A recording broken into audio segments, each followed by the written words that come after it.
¿Sabías que el subcomandante Marcos retó al Pupi Zanetti y al Inter de Milán a un partido de fútbol? Pues si no, quédate porque hoy hablaremos de ello. Un gol legendario, jamás visto.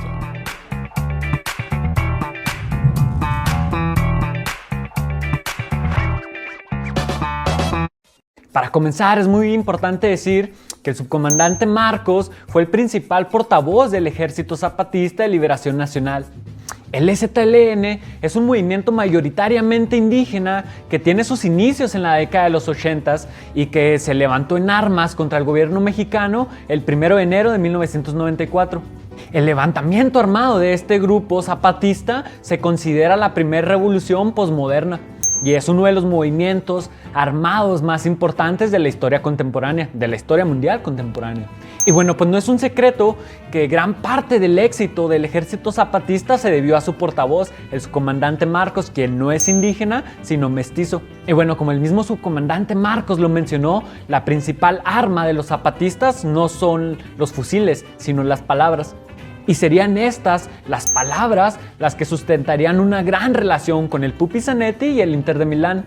Y bueno, todo esto tiene su origen en el 2004, cuando el Pupi Zanetti instó al Inter de Milán a apoyar a los zapatistas del sureste mexicano. Javier Zanetti, defensa central, lo ganó todo con el Inter y también fue un constante en la selección argentina, pero lo que más nos interesa a nosotros fue su constante preocupación por los movimientos sociales que siempre emergían desde la subalternidad.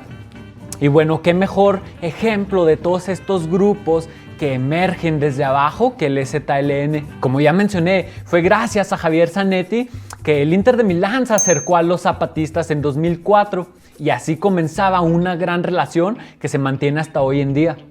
En la primera década de los 2000, el Inter de Milán vivía una de las mejores épocas de su historia, ¿no? Y como uno de los clubes más grandes de toda Europa, querían ser ejemplo para todo el mundo. Fue pues gracias al compromiso social del Inter de Milán, que surgió de la iniciativa de Javier Zanetti, que estos se acercaron a los zapatistas y les donaron, entre otras cosas, una ambulancia, algunos miles de euros que surgieron de multas a los jugadores, así como camisetas, zapatos de fútbol y balones para que niños y niñas del sureste mexicano pudieran practicar el deporte. Fue a raíz de todo esto que el subcomandante Marcos, un año después, le escribiría una carta a Massimo Moretti, el presidente en ese momento del Inter de Milán. Aquí abajo en la descripción te dejo un enlace para que puedas leer esta carta completa, ¿no? Porque es re interesante y tiene, entre algunas otras cosas, lo siguiente. En primer lugar, el subcomandante Marcos da las gracias a Javier Zanetti y al equipo italiano por el apoyo que recibieron en 2004. Para sugerirle después al presidente del Inter de Milán un partido amistoso entre el Ejército Zapatista de Liberación Nacional y el equipo italiano. Este partido, como lo planteaba el subcomandante Marcos, sería una de las cosas más grandes de la historia del fútbol. El partido se jugaría a un ida y vuelta tanto en México como en Italia, siendo la sede mexicana el Estadio Olímpico Universitario de la UNAM, de la Casa de los Pumas. En base a las sugerencias del subcomandante Marcos, todo lo recaudado sería destinado a los grupos indígenas que fueron desplazados por los militares en el sureste mexicano, así como para los presos políticos, tanto en México como en Estados Unidos y otras partes del mundo. El mismo subcomandante Marcos sería el entrenador de la selección intergaláctica zapatista que enfrentaría al equipo Nero Azzurri. Y bueno, entre otras de las cosas que el subcomandante Marcos le sugería a Massimo Moretti en la carta, es que el cuerpo arbitral del partido estaría conformado ni más ni menos que por Diego Armando Maradona, Javier el Vasco Aguirre, Jorge Valdano y el brasileño Sócrates, uno de los principales referentes de la izquierda en el fútbol.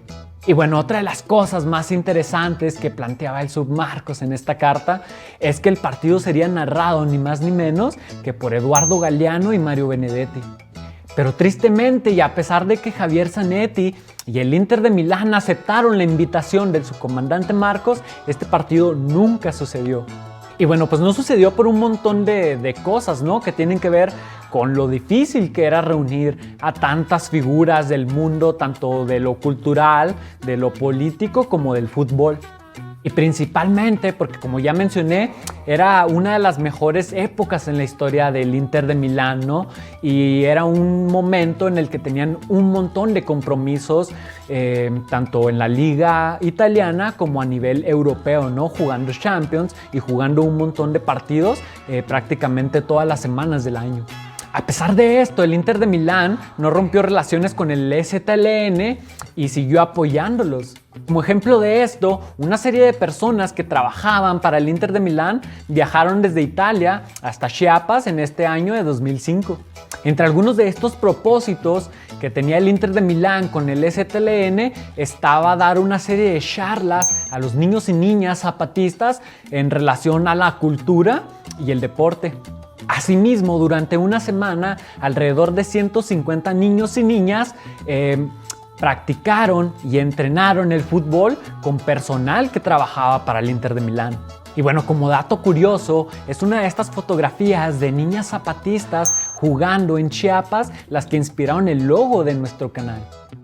Asimismo, toda esta historia nos hace pensar varias cosas, ¿no? Como por ejemplo, ¿qué hubiera sucedido si este partido entre los zapatistas y el Inter de Milán se hubiera llevado a cabo?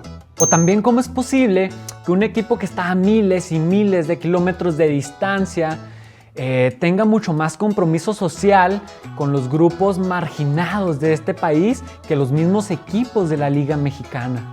¿O cómo es posible que uno de los referentes de la selección argentina levante mejor la voz que uno de los referentes de la selección mexicana, como en este momento lo eran Cuauhtémoc Blanco, que ahora se dedica a la política, o Rafael Márquez? Pero bueno, el desinterés por parte de los futbolistas mexicanos por la política o por los derechos humanos en general ya es tema para otro video. Y pues nada, espero te haya gustado el video. Ojalá puedas ayudarnos suscribiéndote, compartiéndolo, dejándonos un comentario. Y pues nada, muchas gracias por verlo y nos vemos la siguiente semana con un video nuevo. Adiós. País fanático del fútbol, pero en este momento su selección enamora. Al final del partido, no importa el resultado, saludamos al equipo contrario.